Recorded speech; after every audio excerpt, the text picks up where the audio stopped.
नमस्कार दोस्तों, मैं मनीष स्टडी वर्ल्ड इमिग्रेशन से।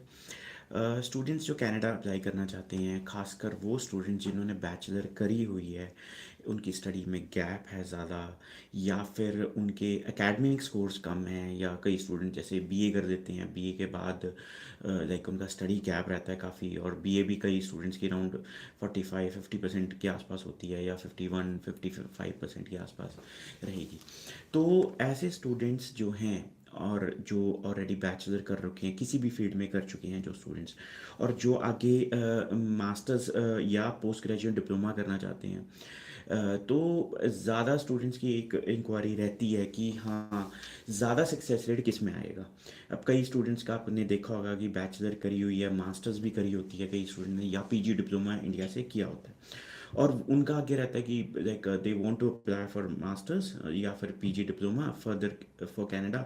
बट टेक्निकली जो कॉलेजेस जो उनको दिए जाते हैं, तो वो या तो जो कोर्सेज उनको दिए जाते हैं जो कॉलेजेस में से, तो या तो वो अंडर ग्रेजुएट डिप्लोमास होते हैं जो कि +2 लेवल के डिप्लोमास होते हैं, या फिर उनको ग्रेजुएट सर्टिफिकेट दिया जाता है, जैसे कि जो 1 ईयर का ग्रेजुएट सर्टिफिकेट हो गया। कई स्टूडेंट्स ऐसे हैं जो पीजी डिप्लोमा इंडिया में किया है, या मास्टर्स ऑलरेडी इंडिया से कर रखी है, या ज़्यादा गैप है स्टूडेंट्स का, उनको पीजी सर्टिफिकेट या पीजी डिप्लोमास देना इतना कोई समझदारी वाली बात नहीं है। सो हर कोई जो स्टूडेंट है वो मास्टर के लिए नो डाउट एलिजिबल नहीं होता, बट जो स्टूडेंट एलिजिबल हो सकता है, खासकर वो स्टूडेंट जिनके 6.5 ओवरऑल स्कोर हैं पी आइट्स में, या पीटी में 61 स्कोर है, तो ऐसे स्टूडेंट्स जो हैं वो मास्टर्स के लिए अप्लाई कर सकते हैं, कनाडा में कर सकते हैं। और इसमें खासियत ये है कि एडमिशन्स का जो प्रोसेस है और जो वीज़ा का प्रोसेस है वो ज़्यादा मुश्किल नहीं है।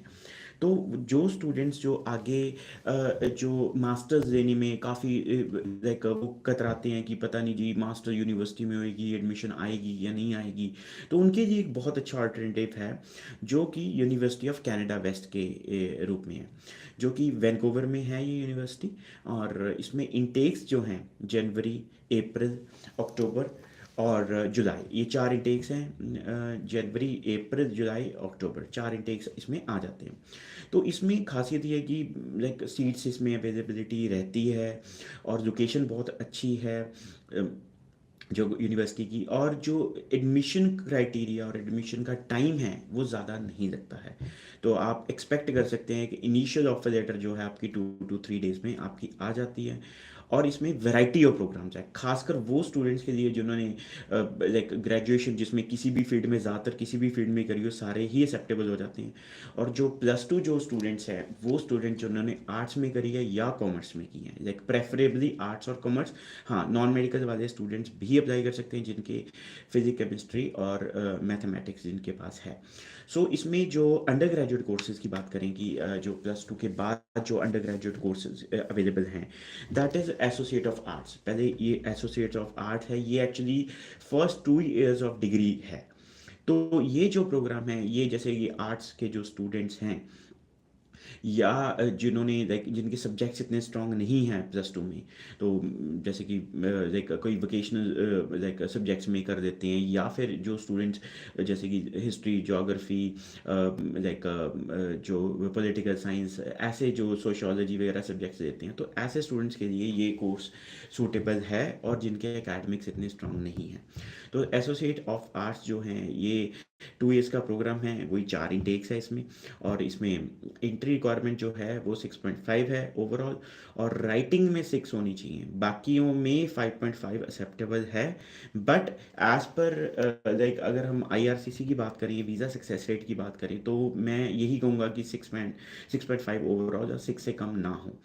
इसमें वो स्टूडेंट जिनका गैप ज़्यादा है, जब मैं कहूँगा 4 से 5 साल का गैप है स्टडी के बाद, या बार बार रिजेक्शन ले चुके हैं, तो अगर वो यूनिवर्सिटी सेक्टर में अप्लाई करते हैं और एक यूनिवर्सिटी के अंडर अपना कोर्स अप्लाई कर रहे हैं, तो सक्सेस रेट हाई हो जाता है। हमने काफ़ी स्टूडेंट्स ऐसे ऐसे स्टूडेंट्स का भी वीज़ा लिया जिनका 4-4 5-5 बार कॉलेजेस की रिजेक्शंस थी। बट जब केस में जान डालनी होती है, जिसमें कहते हैं केस को स्ट्रॉन्ग करना है, तो उसके लिए रिक्वायरमेंट ये होती है कि कोई एक एक हमने किसी का सहारा दें। सहारा किसका दिया जाता है? यूनिवर्सिटीज़ का। यूनिवर्सिटीज़ के नाम पे जब आप अप्लाई करते हैं तो आपको फाइल को सीरियसली लिया जाता है। आप खुद सोचिए, एक स्टूडेंट डिप्लोमा में अप्लाई कर रहा है, किसी कॉलेज में अप्लाई कर रहा है, प्राइवेट है, गवर्नमेंट है, दैट्स अ डिफरेंट स्टोरी। एक बच्चा यूनिवर्सिटी में अप्लाई कर रहा है, तो हाँ, एक एक बहुत बड़ा एक मैटर आ जाता है कि हाँ भाई, मैं यूनिवर्सिटी में अप्लाई कर रहा हूँ, यूनिवर्सिटी की डिग्री वैल्यूएबल होती है हमेशा कॉलेज से। जितना मर्जी आपको जो मर्जी बोली जाएगी जी एक ही बात है, सब कुछ सेम है, नहीं।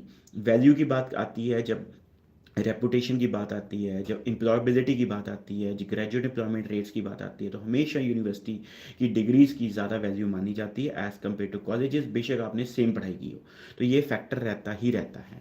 और इसी चीज़ को साथ में देख लेते हुए, अगर यूनिवर्सिटी में आप अप्लाई करती हो, तो एक वीज़ा ऑफिसर के दिमाग में ये आता है कि बच्चा यूनिवर्सिटी में अप्लाई कर रहा है, रिप्यूटेड लाइक एक यूनिवर्सिटी में, और कोर्स अच्छा कोर्स करना चाहता है, तो सक्सेस रेट आपका रहेगा ही रहेगा हाई। इसके अलावा जो जो स्टूडेंट्स जिन्होंने प्लस टू करी है, आर्ट्स में, कॉमर्स में, नॉन मेडिकल में की है, तो they can apply for bachelor of commerce program. तो ये भी प्रोग्राम है, $19,000 फीस है, 6.5 ओवरऑल, राइटिंग में 6 होनी चाहिए, बाकी में 5.5, इसमें भी एक्सेप्टेबल है। पीटी का स्कोर जो है वो 61, not less than 60 in writing, बाकी मॉड्यूल्स में कम भी हो सकते हैं। ये है स्टैंडर्ड रिक्वायरमेंट। हाँ, अगर आप कहीं पे भी ये रिक्वायरमेंट जो 6.5 नॉट लेस देन 6 या फिर 61 नॉट लेस देन 60 की नहीं मीट कर पा रहे हैं, तो इसमें यूनिवर्सिटी ऑफ कनाडा वेस्ट में यूनिवर्सिटी एक्सेस प्रोग्राम है। तो इसमें क्या है कि आपको इंग्लिश पढ़ाई जाएगी, 3 महीने आपको इंग्लिश और फाउंडेशन प्रोग्राम्स कराए जाएंगे। तो इसमें आपको इस तरीके से प्रिपेयर किया जाएगा कि आपको जो आगे जो आप बैचलर प्रोग्राम या फिर एसोसिएट डिग्री का प्रोग्राम या मास्टर्स का करना चाहते हैं, तो आपको उसमें डायरेक्ट एंट्री आगे मिल जाती है। आपकी कम बैंड्स के अकॉर्डिंगली भी आपको एक्सेप्टेबिलिटी दी जाती है। तो अगर जैसे कि आइट्स में आपके 6 बैंड ईच आ गई हैं, तो अगर आप यूनिवर्सिटी एक्सेस प्रोग्राम लेते हैं साथ में, तो आपको एक्सेस प्रोग्राम के साथ एक पैकेजिंग के साथ यानी कि कोर्स मिल जाता है। और जो स्टूडेंट 61 ओवरऑल नहीं हैं, जैसे कम स्कोर हैं, 54 तो चाहिए ही चाहिए इसमें, जो हमारी रिक्वायरमेंट है 54 जो है रिक्वायरमेंट है ही है। तो अगर 54 से लेके 60 के बीच में पीटी की रिक्वायरमेंट है, अगर आपके ओवरऑल हैं, तो यूनिवर्सिटी एक्सेस प्रोग्राम लगा के पैकेजिंग करके लीडिंग टू बैचलर और मास्टर आप दे सकते हैं। तो इसमें इसमें एक, जब यूनिवर्सिटी सेक्टर में आप अप्लाई करते हैं, तो हमेशा ये रहता है कि अगर आप इंग्लिश प्रोग्राम के साथ पैकेजिंग करते हैं, तो वो इंग्लिश रिक्वायरमेंट आपकी मीट कर जाता है। तो ज़्यादातर आपने देखा होगा कि अगर इंग्लिश रिक्वायरमेंट नहीं मीट कर रहे आप डायरेक्टली, या फिर पीटी का स्कोर जैसे कम है, या आइट्स में 1 में 5.5 रह गए, तो आपको इंग्लिश प्रोफिशिएंसी के बेस पे आपको जो है रिजेक्शन दी जाती है। तो उसमें क्लियर दिखाता है कि English academic requirement, English requirement आप नहीं मीट कर रहे, तो केप्स भी निकलवाएंगे, उसमें भी ये आएगा कि इंग्लिश की रिक्वायरमेंट मीट नहीं कर रहे। बट अगर इंग्लिश की रिक्वायरमेंट आप मीट नहीं कर रहे और आप इंग्लिश का प्रोग्राम लगा रहे हो, तो एक वीज़ा ऑफिसर को एक पॉइंट मिलेगा वीज़ा देने का कि हाँ, आपके अगर किसी मॉड्यूल में 5.5 हैं या पीटी का स्कोर आपका कम है, तो इंग्लिश का अगर आप कोर्स साथ में ले रहे हैं, तो आपका जो है, जो जो आपकी इंग्लिश की कमज़ोरी है, वो उसको आपने कवर किया है। तो ये जो है, ये सूटेबिलिटी आपकी बनती है कि आप इंग्लिश प्रोग्राम साथ में पैकेज करके करते हैं, और थोड़े कम स्कोर के साथ पीटी आर्ट्स के साथ, तो आपकी एक्सेप्टेबिलिटी भी बनती है और वीज़ा सक्सेस रेट भी आता है, क्योंकि you are applying in a university, you are not applying in a college. तो ये डिफरेंस आ जाता है। इसके अलावा जो कोर्स इनके पास है, that is bachelor of arts in business communication. तो ये भी एक अच्छा कोर्स है आर्ट्स के स्टूडेंट्स के लिए स्पेशली। तो जो लाइक रूटीन के जिन्होंने लाइक सब्जेक्ट्स लिए हुए हैं, तो उनके लिए ये सूटेबल कोर्स है, इजी कोर्स है, मुश्किल कोर्स नहीं है। तो एंड वही जो इसमें जो आपके इंटेक्स हैं, वो जनवरी, अप्रैल, अक्टूबर और आपका जुलाई, ये 4 इंटेक्स आपके हैं। तो ये चारों इंटेक्स में कोई भी इंटेक आपने लेना है, तो ऑफर लेटर्स जो हैं within 2 to 3 days initial offer letter आ जाती है, और ज़्यादा जल्दी इसमें प्रोसेस हो जाता है। इसके अलावा जो स्टूडेंट जिन्होंने बैचलर कर रखी है, पीजी डिप्लोमा कर रखा है, मास्टर्स कर रखी है, स्टडी गैप ज़्यादा हो चुका है, लाइक इनफैक्ट हमने एक स्टूडेंट का अभी रिसेंटली वीज़ा दिया जिसमें कि परसेंटेज भी 50% थी, बीए करी हुई थी और 10-11 साल का स्टडी गैप था। तो ऐसे स्टूडेंट का भी हमने इस यूनिवर्सिटी में वीज़ा लिया है, क्योंकि आइट्स पीटी का स्कोर अच्छा था, स्टूडेंट के 6.5 नॉट देन 6 थे। ठीक है, आइट्स का स्कोर, पीटी का स्कोर आप इंप्रूव कर सकते हैं, बट अकेडमिकली आप अपने आप को चेंज नहीं कर सकते। आपका कोई स्टडी गैप है वो चेंज नहीं कर सकते, बाकी चीज़ों में आप चेंजेस नहीं लेके आ सकते। हाँ, अगर अगर फॉर एग्जांपल आपने एक बार अप्लाई करा जी, कम बैंड थे, 2 में 5.5 थे, या पीटी का स्कोर लो था, तो आपने आपका वीज़ा नहीं आया, तो आप और कुछ नहीं चेंज कर सकते, आइट्स पीटी को ज़रूर चेंज कर सकते हो।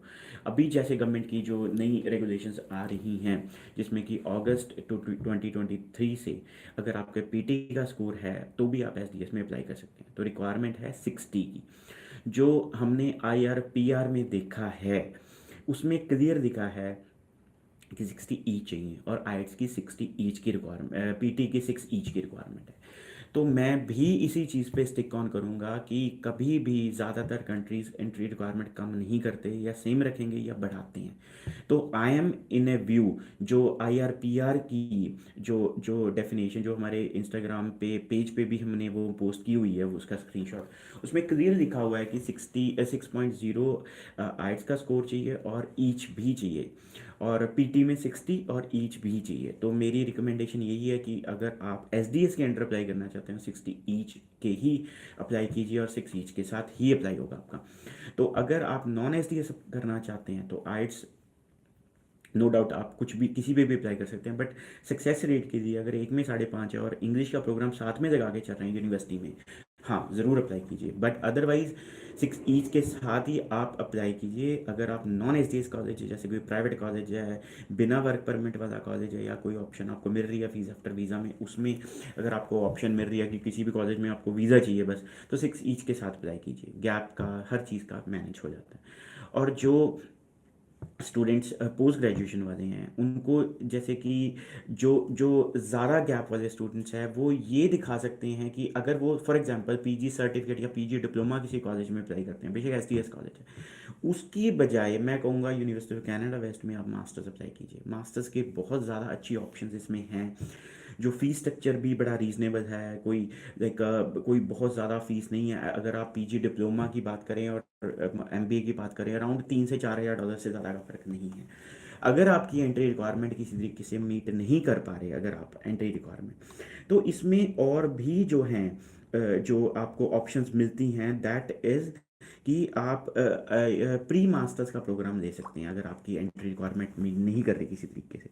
तो उसका मतलब ये है कि अगर प्री मास्टर, अगर आपके जैसे कि परसेंटेज 50% है, 45% है ग्रेजुएशन में, आपके बैकलॉग्स बहुत ज़्यादा हैं, या कहीं पे भी कोई प्रॉब्लम आ रही है, तो आप प्री मास्टर्स, जिसमें कि आप एक फाउंडेशन कोर्सेज किए कराए जाएंगे आपको। तो 3 फाउंडेशन कोर्सेज हैं मास्टर्स की प्रिपरेशन के लिए। तो उसके साथ आप आगे जो है मास्टर्स को कंटिन्यू कर सकते हैं, एमबीए ले सकते हैं इसमें। तो हमने एक लाइक केस पीछे से किया था, जिसमें कि पीटी का स्कोर बच्चे का 61 नहीं था, उसके 58 था। तो इंग्लिश की रिक्वायरमेंट बच्चा नहीं मीट कर रहा था, क्योंकि 61 not less than 60 in writing का जो रिक्वायरमेंट है, साथ में बच्चे के परसेंटेज भी कम थे।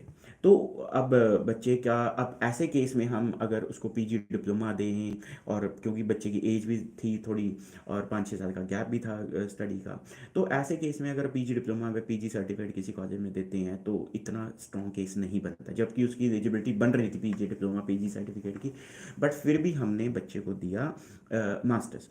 एमबीए हमने कोर्स दिया, उसमें 2 प्री रिक्विजिट लगे। एक उनको यूनिवर्सिटी एक्सेस प्रोग्राम, जिसमें इंग्लिश का प्रोग्राम लगा, leading to pre master, leading to MBA. तो 3 का पैकेज दिया यूनिवर्सिटी ने कि ठीक है, इंग्लिश की रिक्वायरमेंट नहीं मीट कर रहे तो आप इंग्लिश का यूनिवर्सिटी एक्सेस प्रोग्राम लीजिए। अगर आप जो एकेडमिक रिक्वायरमेंट नहीं मीट कर रहे तो आप प्री मास्टर्स लीजिए, लीडिंग टू मास्टर्स। तो 3 कोर्स कंबाइन करके हमने फाइल लगाई, तो उसमें स्ट्रांगली फाइल लगाई कि भाई मेरी इंग्लिश रिक्वायरमेंट मीट नहीं कर रही है as per the university, तो आई rather than doing the English program here in India, और यहाँ पर मैं दोबारा प्रिपरेशन करने के बाद मैं चाहूँगा कि एक इंग्लिश इन्वायरमेंट में पढूँ, जिसमें 3 महीने मुझे पढ़ाया जाएगा, तो मुझे वहाँ का एक्सेंट, वहाँ की बिजनेस कम्युनिकेशन और अदर जो रीडिंग राइटिंग और स्पीकिंग स्किल्स में ज़्यादा बढ़ोतरी होगी मेरी। प्लस जो मैं प्री मास्टर ले रहा हूँ, क्योंकि मेरी एकेडमिक क्वालिफिकेशन मीट नहीं कर रही है, तो I am taking a pre master program, जिसमें कि मुझे लाइक जो तैयारी कराई जाएगी कि एमबीए में कैसे आगे पढ़ना है और उसकी एक प्रिपरेशन कराई जाएगी। तो इसलिए मैंने ये ऑप्ट किया लीडिंग टू एमबीए। और मैं यूनिवर्सिटी एमबीए में इसलिए देना चाहता हूँ क्योंकि मैं एक अच्छी क्वालिफिकेशन और एक वर्ल्ड रिकॉग्नाइज क्वालिफिकेशन, और जिसमें कि जो एंट्री रिक्वायरमेंट्स जिसमें मैं मीट करते हुए और आगे अगर एमबीए की डिग्री देता हूँ तो मेरी एम्प्लॉयबिलिटी बढ़ जाएगी जब मैं वापस इंडिया में आऊँगा। तो ऐसे ही जब चीज़ इस तरीके से जब फाइल लगाई जाती है जिसमें कि एक एसओपी बहुत स्ट्रॉन्ग लेवल पे आप इसको लगाते हो कि ऐसे स्टूडेंट को ज़्यादातर कॉलेजेस जो उसको यानी कि डायरेक्ट दे रहे थे एडमिशन पीजी डिप्लोमा में या पीजी सर्टिफिकेट में, क्योंकि 58 59 काफ़ी कॉलेजेस हैं जो एक्सेप्ट करते हैं और डायरेक्ट, क्योंकि डिप्लोमा पीजी सर्टिफिकेट जो होते हैं ये एक्चुअली लाइक आप लगा दीजिए पीजी सर्टिफिकेट अगर टेक्निकली कहें तो 6 से 8 महीने का कोर्स होता है। पीजी डिप्लोमा 8 महीने से लेकर 1 साल का कोर्स होता है, और मास्टर्स जो है ज़्यादातर 2 ईयर्स की होती है।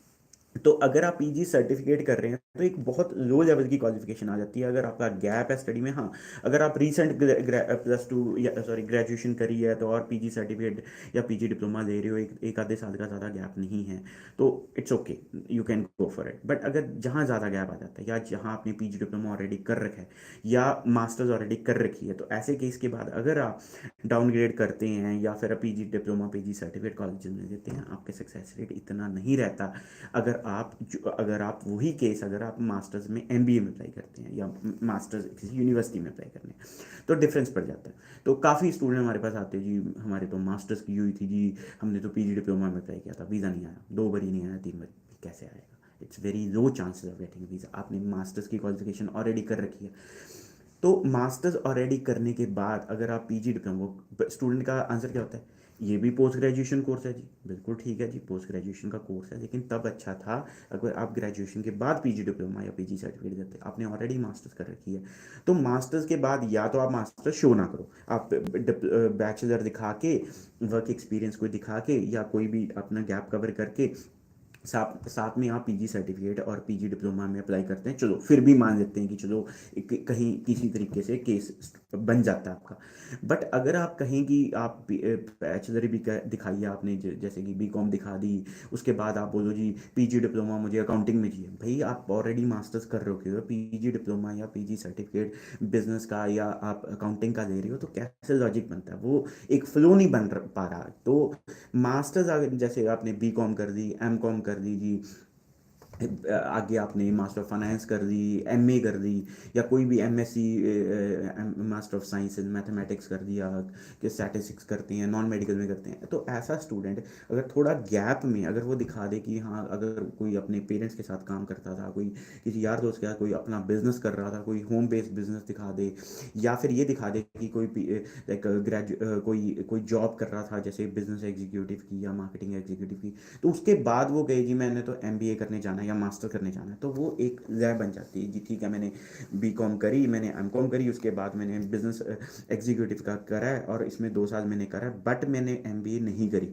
तो अगर मैं कनाडा में एमबीए कर देता हूँ तो मेरा जो जो प्रोफाइल है मेरी वो स्ट्रांग हो जाती है, और मेरे को कहीं ना कहीं मेरे को एक प्रेफरेंस मिलेगी जॉब में, और मेरी जो ऑलरेडी एग्जिस्टिंग जॉब है उसमें मुझे तरक्की मिलेगी क्योंकि मैंने एमबीए करी है। तो मास्टर ऑफ कॉमर्स में अकाउंटिंग आ जाती है, एमबीए में बिजनेस एडमिनिस्ट्रेशन आ जाती है, तो देयर इज़ अ डिफरेंस।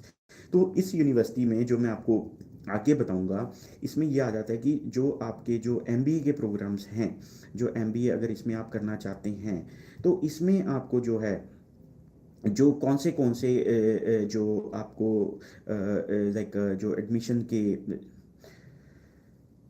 कौन से आपको इसमें वो मिलेंगे प्रोग्राम्स, जिसमें कि आप अपना जो स्पेशलाइजेशन कर सकते हो। तो आई रीड आउट, काफ़ी स्पेशलाइजेशंस हैं तो मैं आपको इसमें रीड आउट करके बताता हूँ। तो इसमें जो प्योर 2 इयर्स की मास्टर्स प्रोग्राम है ये, तो इसमें स्पेशलाइजेशंस जो आ जाती हैं दैट इज़ बिजनेस एनालिटिक्स। तो ये आईटी और बिजनेस का एक कम्बिनेशन सा आ जाता है, जिसमें फॉर एग्जांपल +2 और ग्रेजुएशन नॉन मेडिकल में करी है या फिर बीसी करी है जिन्होंने आईटी के सब्जेक्ट्स पढ़े हैं, तो बिजनेस एनालिटिक्स जो है उसमें बहुत एक अच्छा कोर्स आ जाता है। आईटी और बिजनेस का कम्बिनेशन आ जाता है। तो इसमें यह है कि जो डेटा जो है, जो डेटा है, डेटा को आप बिजनेस में कैसे यूज़ करते हैं, इसका ये मतलब रहता है। फिर आता है कंसल्टिंग, बिजनेस कंसल्टिंग आ जाता है। कंसल्टिंग जो है एमबीए में बहुत एक एक मैनेजमेंट का फील्ड आ जाता है, तो ये आपको सूटेबिलिटी बनता है। इंटरप्रेन्योरशिप, कि कोई दिखाता है कि जी मैंने तो बिज़नेस किया जी अपना, मैंने तो जॉब नहीं करी, मैंने तो 2 साल अपना बिजनेस किया। बहुत अच्छी बात है जी, एमबीए आप इंटरप्रेन्योरशिप में करिए, तो आप कह सकते हो जी मैं अपना बिजनेस ग्रो कर सकता हूँ, आगे बढ़ सकता हूँ। फिर आ गया फाइनेंस, किसी ने बीकॉम करी है जी, फाइनेंस में करी है, किसी ने एमबीए फाइनेंस में करी है, मैं कहता हूँ तो, या मास्टर ऑफ फाइनेंस करी है, तो वो भी दिखा सकता है कि ठीक है जी मैंने करी तो 4-5 साल पहले थी, बट वो अब चेंजेस आ चुके हैं काफ़ी ज़्यादा फील्ड में, तो मैंने आगे मास्टर ऑफ फाइनेंस के बाद या मास्टर ऑफ कॉमर्स के बाद या एमबीए फाइनेंस के बाद, तो मैंने आगे आगे फर्दर ये स्टडी करनी है, तो ताकि जो पुरानी एजुकेशन है जो मेरे को नहीं लाइक नहीं बेनिफिट दे रही, तो मैं ये करके मेरे को आगे एक इंटरनेशनल क्वालिफिकेशन के बाद मेरे को बेनिफिट हो जाता है।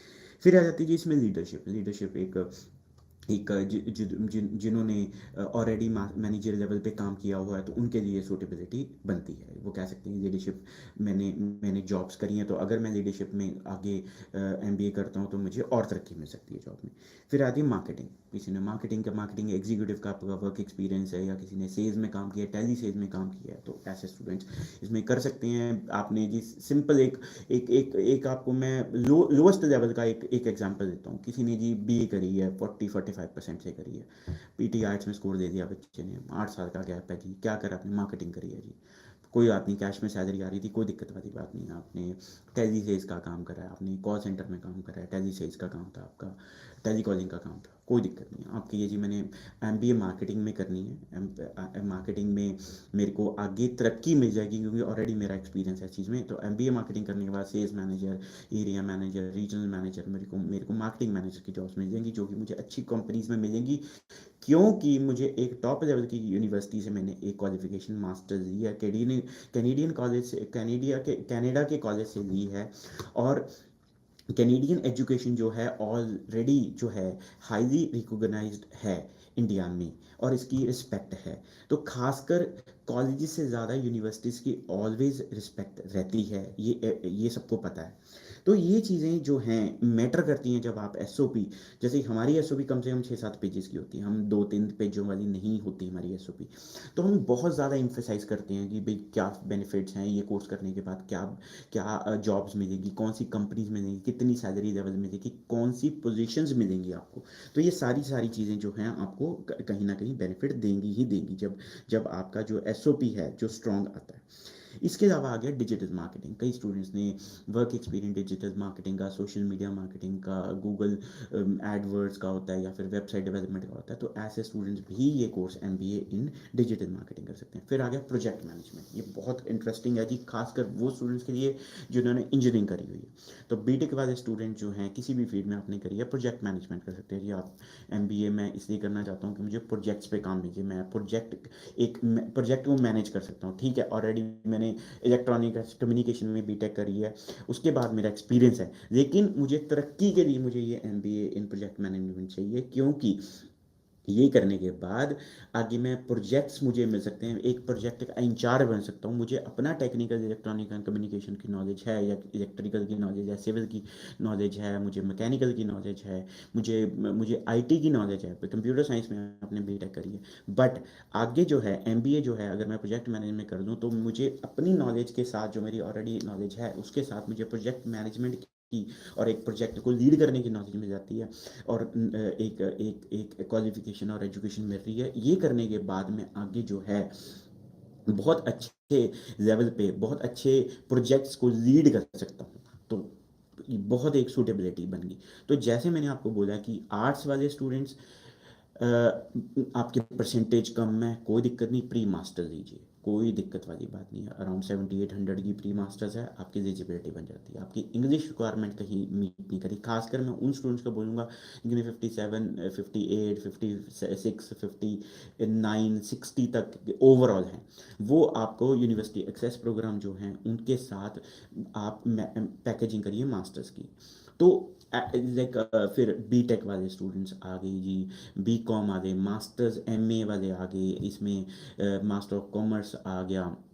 जो आपने अगर फॉर एग्जांपल जो बीएससी कर रही है नॉन मेडिकल में, आपने बीटेक करी है, तो ये सारे एमटेक तक के स्टूडेंट्स भी इसमें एलिजिबल बन जाते हैं। अब एमटेक वाला बच्चा किसी ने करी है, तो बच्चा तो एक एक किसी भी कंसल्टेंट के पास जाएगा, उसको ये राय मिलेगी, पीजी डिप्लोमा कर दो जी, किस में कर दो जी, जिस फील्ड में आपने करी है, सिविल में करी है तो सिविल में पीजी डिप्लोमा करे भाई। मास्टर्स जिसने बैचलर कर रखी है, मास्टर्स ऑलरेडी कर रखी है, अगर डाउन ग्रेड में जाता है तो आपका प्रोग्रेशन नहीं बन रही। तो दो चीज़ों का आपको ध्यान रखना है, आपको कोर्स से रेलेवेंट होना चाहिए और कोर्स प्रोग्रेशन में होना चाहिए। अब जैसे कि एग्जांपल दें कि बीए वाला स्टूडेंट है जिसने मार्केटिंग का काम करा है, तो उसका प्रोग्रेशन कैसे बनता है, वो ये कह रहा है कि मेरे को इतने साल का एक्सपीरियंस है और मैं इस जो अपना एक्सपीरियंस उसी फील्ड में आगे मैं पढ़ना चाहता हूँ, तो मुझे अपने करियर में तरक्की मिलेगी। बिल्कुल प्रोग्रेशन में वो जा रहा है, बिल्कुल वो रेलेवेंसी बन गई, वो प्रोग्रेशन में जा रहा है।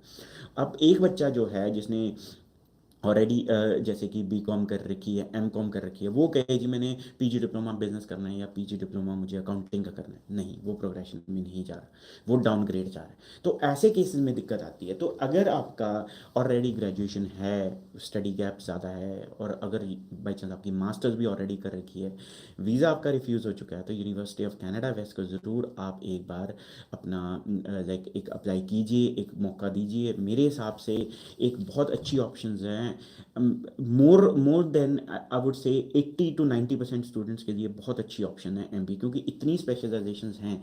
तो वो स्पेशलाइजेशंस को अगर आप एम्फेसाइज करके अपनी एसओपी में लगाते हो, जो कि हम आपको हेल्प कर सकते हैं कि किस तरीके से एम्फेसाइज करना है, तो उसको कैसे रेलेवेंसी दिखानी है, कैसे कोर्स प्रोग्रेशन दिखाना है, कैसे आपको दिखाना है कि मुझे एमबीए इतने सारे फील्ड्स में करके बेनिफिट मिलेगा, वो हम आपको बताएंगे। तो वो बहुत अच्छे तरीके से प्रेजेंटेशन हो सकती है।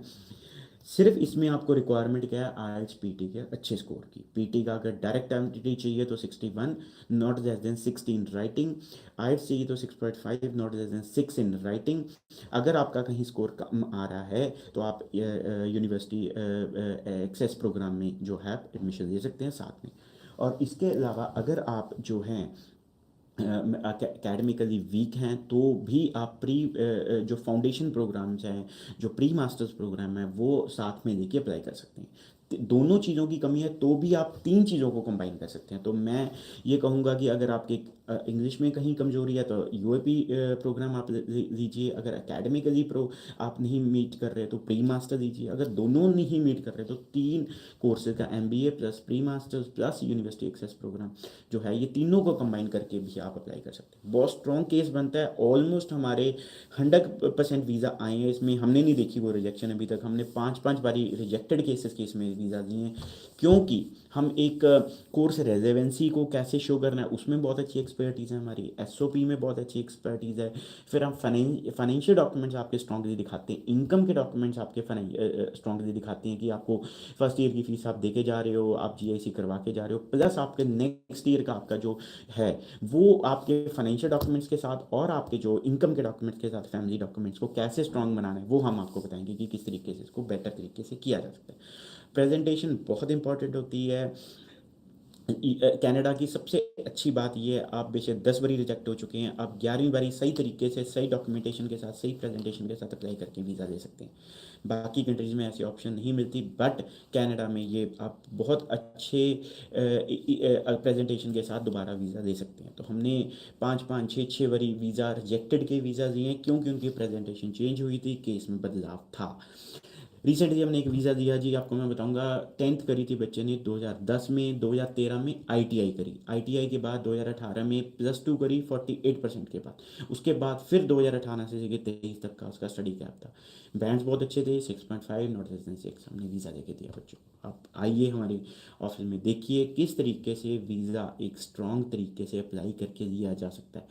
मैं कहूँगा कनाडा का वीज़ा सबसे ईजी वीज़ा है, बट उनके लिए सबसे इजी वीज़ा जिनको पता है, उन कंसल्टेंट्स को पता है कि कैसे रेलेवेंसी दिखानी है, कैसे कोर्स प्रोग्रेशन दिखाना है, कैसे एसओपी दिखानी है, कैसे फाइनेंशियल डॉक्यूमेंट्स दिखाने हैं, कैसे इनकम के डॉक्यूमेंट्स दिखाने हैं, और फैमिली का जो जो दिखाना कि वापस क्यों आओगे, रीजंस क्या हैं वापस आने के, यहाँ पे बेनिफिट्स क्या हैं आपके, इनकी बहुत बारीकी में जाके फाइल लगती है। जो कंसल्टेंट अच्छे तरीके से फाइल लगाते हैं, जो एक्सपर्टीज़ रखते हैं, उनके वीज़ा 100% आते हैं। काफ़ी अच्छे कंसल्टेंट्स बैठे हैं, बट काफ़ी ऐसे कंसल्टेंट्स हैं जो बच्चे को कहीं और ही रास्ते पे चढ़ा देंगे भाई।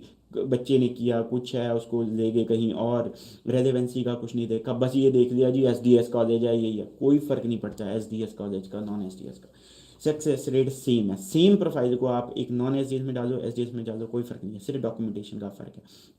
आज की डेट में अगर हम बात करें जो एस डी एस की 70 to 80% के आसपास है, जो नॉन एस डी एस का है जो 60 to 70%, बट क्यों है ये आप ये ना सोचिए कि आप उसमें डालोगे तो इतना नहीं, ऐसा नहीं है। एस डी एस में एक सिंपल रिक्वायरमेंट है 6 ईच की, आइट्स की, जो आने वाले टाइम पे 60 ओवरऑल पीटी का ईच भी होना चाहिए मेरे हिसाब से, तो पीटी का ये आ जाएगा। तो कितने बच्चे होते हैं, अब किसी बच्चे के 5.5 आ गए, या पीटी का स्कोर पूरा नहीं है, या कहीं गड़बड़ है, तो वो कैसे करेगा, वो कैसे एसडीएस अप्लाई करेगा? या फिर किसी के हो सकता है आज की डेट में, चलो आने वाले टाइम पे अगस्त के बाद बात की है, तो किसी के 80 स्कोर भी है पीटी में, तो उसको भी नॉन एसडीएस अप्लाई करना पड़ता था। तो एसडीएस अप्लाई करने वाले हमेशा जो है एक एक नीश प्रोफाइल रहती है, अच्छी प्रोफाइल जाती है। नॉन एसडीएस में लो प्रोफाइल भी जाती हैं, 2 में 5.5 वाला भी अप्लाई कर देगा, 1 में 5.5 है, पीटी वाला भी कर देगा, लो पीटी वाला भी कर देगा, तो सक्सेस रेट तब कम आता है। इसलिए नहीं कि वो उनका वीज़ा देने का सिस्टम नहीं है। देखिए, नॉन एसडीएस में कभी भी अप्लाई करते हैं, पहली बात आप रूल समझिए। पहली बात, आपको 1 साल की फ़ीस पे करने की जरूरत नहीं है, सिर्फ आप 6 महीने की फ़ीस पे करके अपनी फ़ाइल लगा सकते हैं। दूसरी बात, आपको जीएसटी दिखाने की जरूरत नहीं है, आप अपने अकाउंट में फंड्स दिखाइए, अपने पेरेंट्स के अकाउंट में दिखाइए, 1 साल की जो $10,000 लिविंग एक्सपेंसेस हैं, प्लस 6 महीने की फ़ीस जो पेंडिंग है वो दिखा के, अगर आपकी 6 महीने की फ़ीस 4 लाख रुपये रहेगी, तो आप 10 लाख रुपये अकाउंट में दिखाइए, 6 महीने की फ़ीस पे कीजिए, आप नॉन एस डी अप्लाई करिए, सेम तरीके से आपका वीज़ा अप्लाई जो रिजल्ट आएगा। इसके लिए मैं एक अलग से आपको वीडियो बना के दूंगा कि एस डी एस और नॉन एस डी एस में फ़र्क क्या है, किसको एस डी एस अप्लाई करना चाहिए, किसको non S D S apply करनी चाहिए, क्या इसमें फ़र्क है। तो इसके लिए दूसरे वीडियो में आपको ज़रूर बताऊंगा। फिलहाल की बात करें, यूनिवर्सिटी ऑफ कनाडा वेस्ट बहुत अच्छी ऑप्शंस है वो स्टूडेंट्स के लिए जिनका गैप ज़्यादा है, क्योंकि आपका प्रोफाइल स्ट्रॉन्ग रहती है।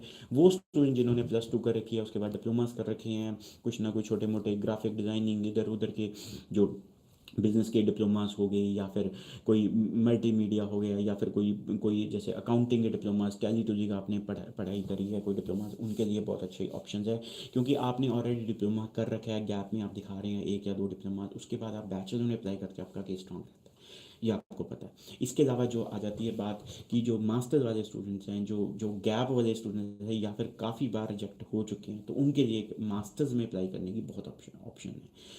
मेरे साथ मेरी टीम से आप डिस्कस करना चाहते हैं अपने कनाडा का कोई भी किसी भी तरीके का केस, जितना मर्जी कॉम्प्लिकेटेड केस हो, आप ज़रूर हमारी कंपनी में एक बारी डिस्कस कीजिए। आपने इकट्ठे स्पाउस का अप्लाई करना, वो भी पॉसिबल है।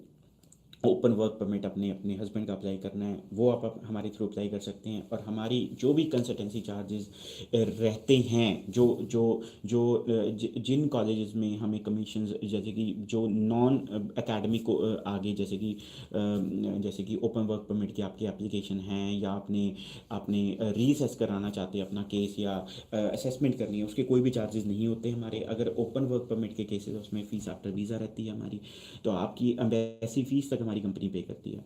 और जो कनाडा में अगर अगर अगर आप स्टूडेंट वीज़ा अप्लाई करना चाहते हैं, तो अगर आपका केस स्ट्रेट फॉरवर्ड है, तो आप बिना किसी भी एप्लीकेशन फ़ीस के आप हमारे थ्रू अप्लाई कर सकते हैं। कोई भी कॉलेज में अप्लाई कीजिए, प्राइवेट है, गवर्नमेंट है, एस डी एस है, नॉन एस डी एस है, यूनिवर्सिटी है, आपकी कोई भी एप्लीकेशन फ़ीस आपने नहीं देनी, हमारी कंपनी खुद पे करेगी। उसका रीज़न ये है, ये नहीं है कि हमें फ्री में मिलती है, नहीं, जहाँ पर फ्री मिलती है नो डाउट वो तो हम आपको आगे लाइक स्टूडेंट को दे ही देते हैं, बट जहाँ पर हमारी पेड भी होती है तो हमारी कंपनी खुद अपनी कंपनी जो हमारी है वो अपनी जेब से पे करेगी आपकी एप्लीकेशन चार्ज, क्योंकि हमें कॉन्फिडेंस है कि आपका वीज़ा दे देंगे। वरना कौन सी कंपनियां 100-150 डॉलर अपनी जेब से आपको डाल के एडमिशन लेके देगी एसडीएस में या यूनिवर्सिटी में या किसी ऐसे कॉलेज में जहाँ पे एप्लीकेशन फ़ी जाती है। हमारी कंपनी आपको लेके दी इसलिए क्योंकि हमें पता है हम उसी को हाँ बोलेंगे जिसको पता है कि हम जैसे मर्जी करके इसका वीज़ा दे देंगे। जिस केस में कोई उम्मीद ही नहीं है तो यू कैन इमेजिन कि उसमें कोई पॉइंट नहीं होता कि लाइक मेहनत करने का भी, बल्कि एप्लीकेशन फ़ीस तो सेकेंडरी बात है। हम बच्चे को यही कहते हैं आप मत अप्लाई कीजिए, there is no point applying for visa.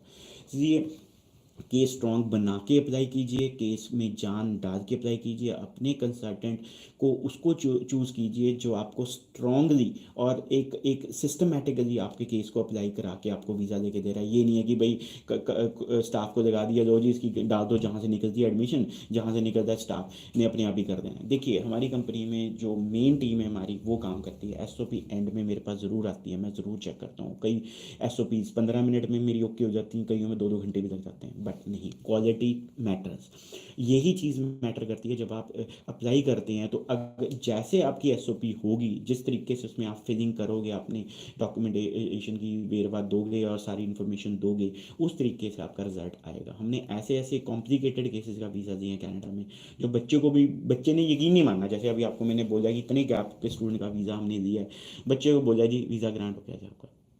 मजाक कर रहे हो जी, इम्पॉसिबल है, मेरा तो हो ही नहीं सकता, जो मर्जी हो जाए, मेरा तो ये है। भाई आके देख लो, बच्चा ज़्यादा नहीं 150 किलोमीटर दूर रहता है तो उसको कुछ नहीं टकरा, उसने अपनी मोटरसाइकिल ही स्टार्ट करके भगा दिया कि छड्डो परे, जैसा मर्जी है जो मर्जी है, बस उसको या घर वाले अपने पेरेंट्स की वेट नहीं करी, किसी की वेट नहीं करी, उसने बस पे भी जाने का नहीं सोचा कि बस पे जाऊँ ना जी। अगला मोटरसाइकिल स्टार्ट करके आ गया कि नहीं यार मैं तो अभी देखूंगा, हम भी हैरान ही यार, अभी तो बात हुई थी ना जी, कहता मेरे से रुका नहीं गया, दिखाओ जी। पीपीआर दिखाई, बच्चा खुश। तो ये खुशी जो है हमें अच्छी लगती है, स्टूडेंट्स की खुशी में हमारी खुशी है, स्टूडेंट की कामयाबी में हमारी कामयाबी। ज़्यादा जानकारी प्लीज़ हमें कॉन्टैक्ट कीजिए, will get you the best way out to get a Canadian visa. Thank you very much.